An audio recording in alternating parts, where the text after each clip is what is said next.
we are here at Legacy Conference on the 1-year anniversary of the release of Beautiful Monster here with Thizzle.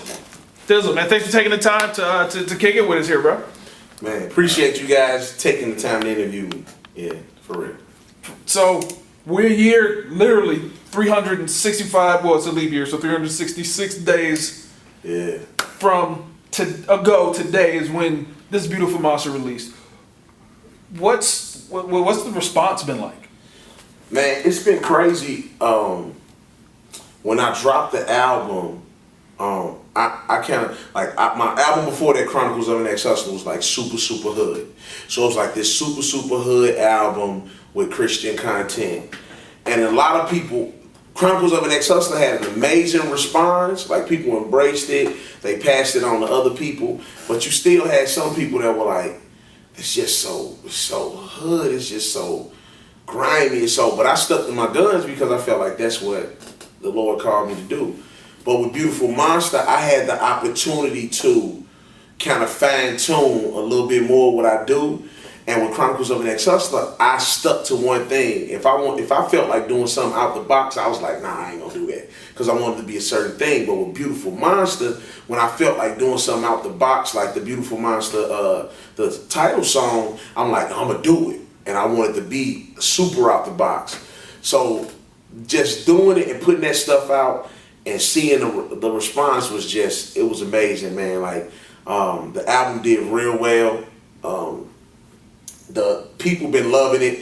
One of the favorite songs, I would say, is Signed Up to Die, which is, at this point, just really still taking life. Like, a lot of people hitting me up, like, day to day on Twitter, like, I just heard Signed Up to Die. I just heard Signed Up to Die. I just bought your album. So I'm always amazed at how albums had a life where you had the first 1, 2, 3, 4, 5 months and it do real good, and then you get to touring a whole bunch and then pick up a whole lot more. So this has been my best album so far. I'm excited to see what it's going to continue to do, especially being part of, my mind is focused now on not just making albums, but building a catalog. So seeing what it'll do over the period of time being a part of a catalog of work. So what's really been encouraging to see just over the, just kind of people who have the opportunity to watch what you've been up to. We saw Chronicles of an Ex-Hustler, and we saw the videos and everything after that, kind of chronicling just where God's brought you from, and then we see you go a little bit out of the box on this album, but your heart has always been ministry in the city. And it's not like you're from like some city that's real urban metropolitan. Right. You want to say St. Louis, my city, dog. Like you in St. Louis. But we see that you've also been partnering with some other ministries and getting involved with that. Can you talk to us a little bit about the project that you're involved with the Rebuild? Yeah, Rebuild STL. Rebuild STL is actually something that I started. Me and a couple people talked through it. I've always wanted to.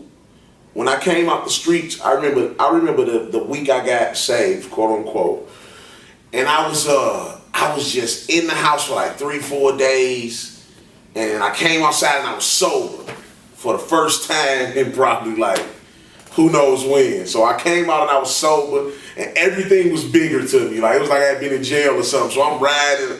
I was like a little spooked out. Like, I done seen cats go to jail, come home 10 years later. They like, man, I gotta go to the crib. Everything looked weird. So this is how I'm feeling, because I've been high. So it's like I'm free from jail. Like, or my mind is straight free at this point, and it's been so long. I'm coming outside and everything looks different.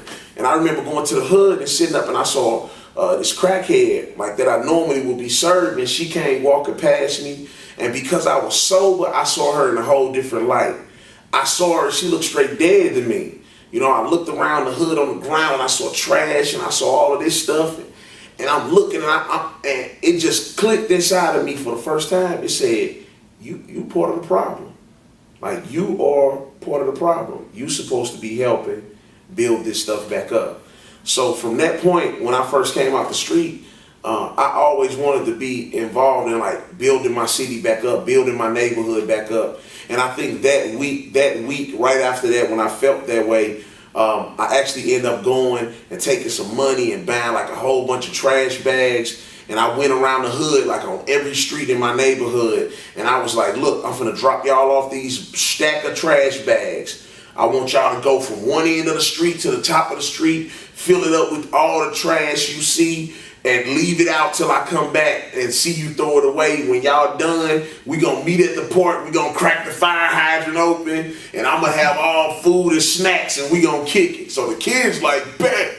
So all the kids in my hood was on every block working, like cleaning up everything out there. It was over, I rolled around the hood, saw all the trash bags, they threw them away, we met at the park, cracked the fire hydrant and kicked it. So from the point when I came out the streets, I always wanted to be involved in rebuilding my city, rebuilding my hood back up. And I looked and I saw that, and I was like, yo, let's do this Rebuild STL stuff. And since then, we've been doing a lot of different things in the community. Like we got a place called Hopeville that used to be downtown with a homeless community. We went down there in the winter, took clothes, took food, helped them clean up, took the dumpsters down there to help get the extra, like a whole bunch of extra trash. Started an annual block party basketball tournament in my neighborhood that we're gonna do again in August this year.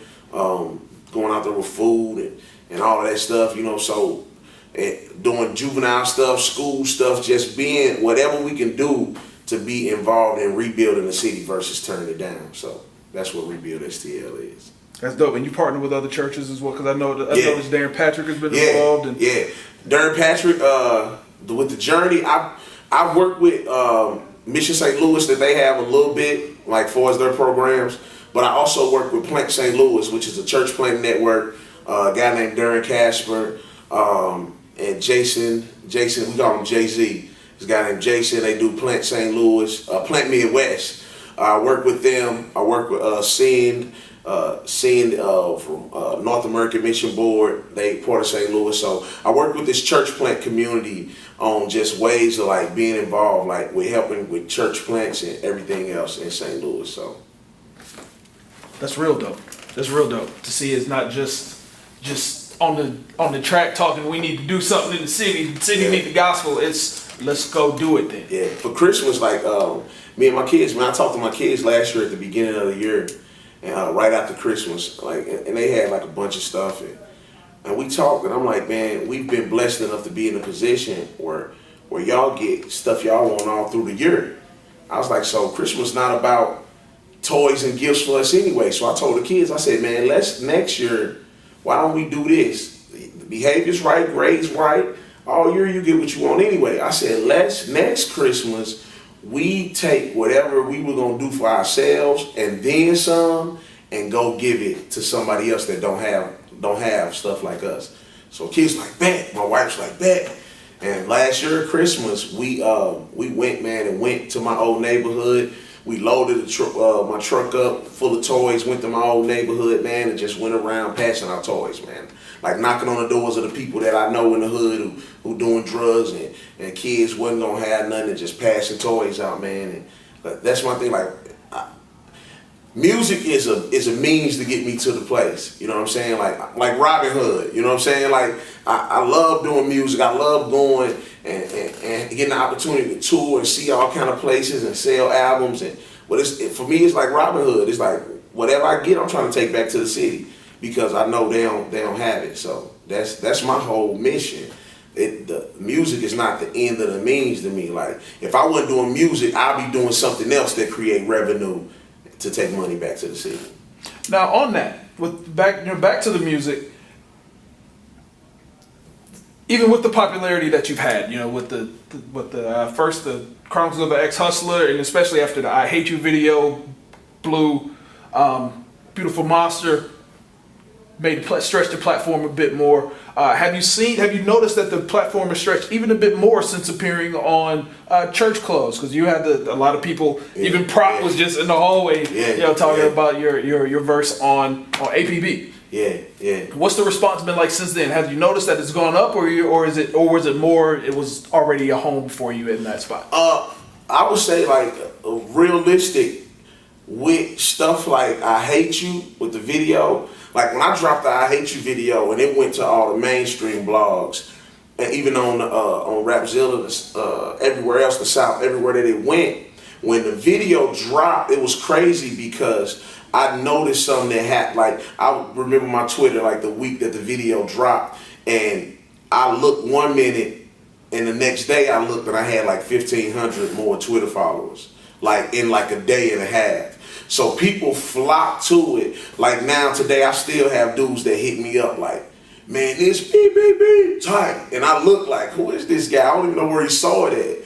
So like the momentum from like I Hate You, and I've dropped probably 4 other videos since then, and the consistency, like even like some other people don't know, like in St. Louis, like right now in St. Louis, I got billboards up in St. Louis, like all around the city. Like I got billboards up with my Twitter, my Facebook. So dudes is going around the city seeing it. I ran commercials like on BET, like stuff like that. People like, so I always have a momentum of people coming to it.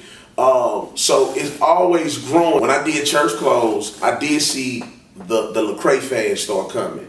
Like more people, I'll see them with like so-and-so 116 or so-and-so this person, and they'll be saying like, man, I heard you on APB and I went and bought your albums, or I heard you on this one and bought your albums.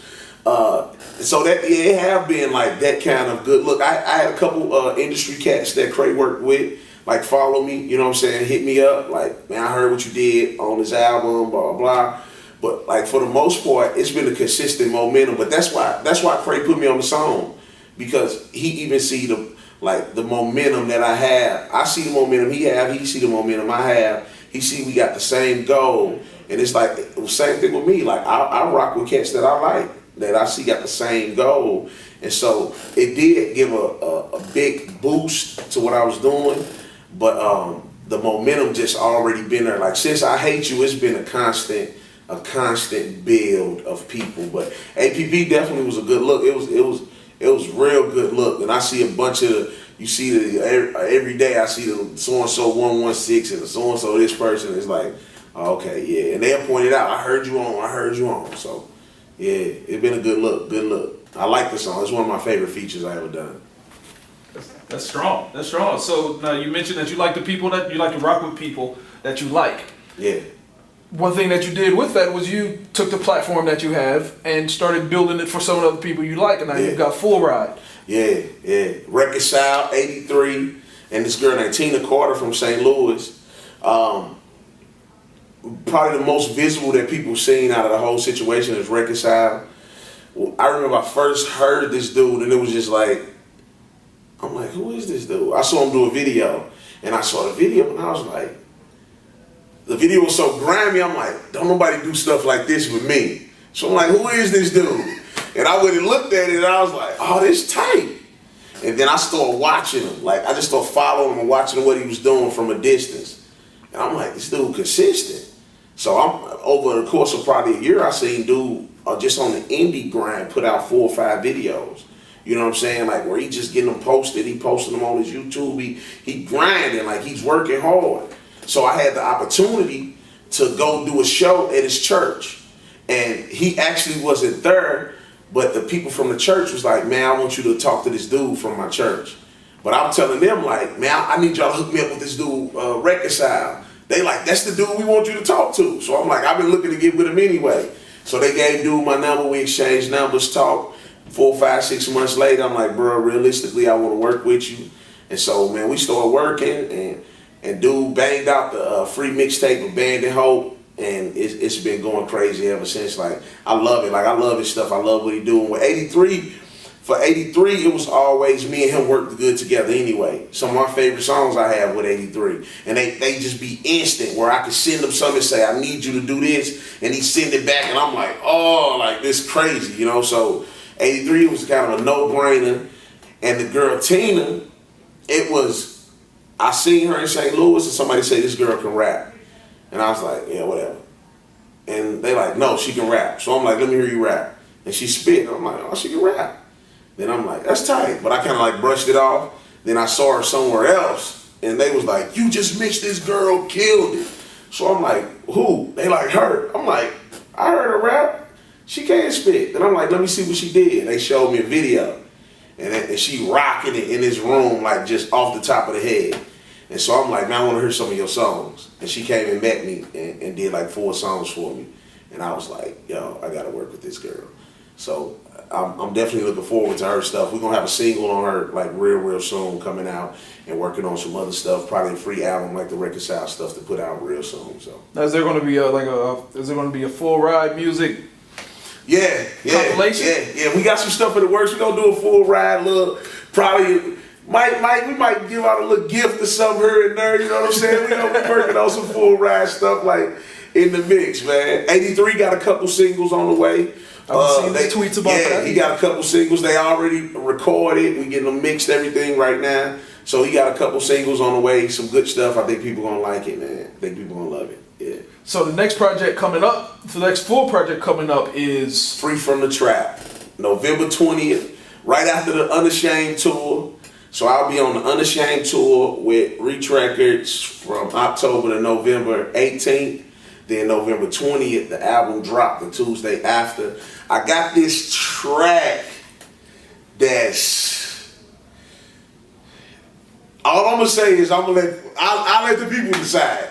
Okay. But I'm putting it out before the tour so I can perform it on the tour. Okay. And now the tour starts October 4th. 4th. Yeah, okay. it's a track called Snap Off. So I'm gonna put it out right before the tour, and then right after the tour, the album come out. But the album also gonna have an autobiography that's released the same day with it called Free from the Trap. So the album is actually like, I've been writing the songs as if I'm writing from, because people were asking me like, what's the difference between Chronicles of an Ex-Hustler and this? Because with Chronicles of an Ex-Hustler, it seemed like autobiography, which it was, like to a degree. But even with Chronicles of an Ex-Hustler, it was certain stuff that I didn't talk about. It was certain stuff that just didn't fit into that space that I was trying to do with the album. But with this one, it's more so of a different angle. Because one, I'm talking about I'm free from the trap, so you're gonna have more celebration type stuff. Because I'm free from this, so it's gonna be, you're gonna have celebration type stuff. You're gonna have the deep stuff that make you think that I got this track called Baby Mamas and Broken Hearts. You know what I'm saying? Like, you're gonna have the stuff that make you think. You're gonna have the celebrate type stuff. But I wrote the album and I'm writing the album in the idea of like, if I was doing a movie about my life, what song would I want to come on right now?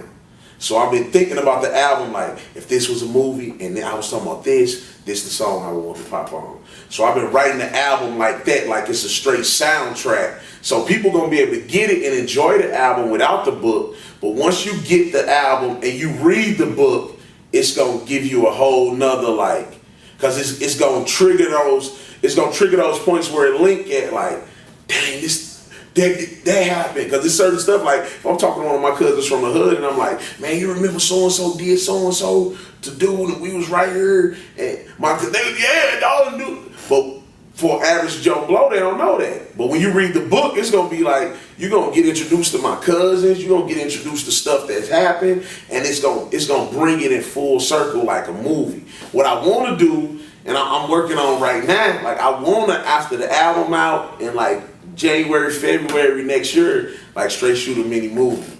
You know, so I've been talking to somebody already about it. Somebody actually reached out to me and asked me about doing a mini movie. So I'm gonna talk to them, try to get an idea, but see where it goes. But I definitely want to do it. It's gonna be hood though. It's gonna be hood. It's gonna be rated R. I ain't gonna even lie. It's gonna be rated R. It ain't even gonna be.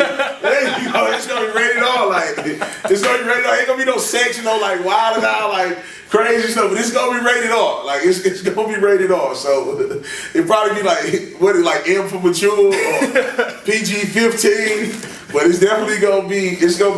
It's gonna be, I'm gonna keep it Christian, but it's gonna be hood though. Cause it's gonna be a preacher in the hood, baby. It's gonna be like I hate you long movie. Like the movie. Yeah, so yeah, but I'm excited, man, about getting the stuff banged out to see what I'm looking forward to seeing being 100. I wanna see the effect that the tour is gonna have on all of this stuff. Because like most cases you can't maximize that kind of momentum because it's not thought out that far to where it's like, dang, it's usually a back thought. Man, I wish I would have dropped something after the tour, before the tour. You know what I'm saying? So I want to see like what type of momentum it's gonna have and see what type of space it's gonna create. .com. The best intro in the game, man. Rapzilla.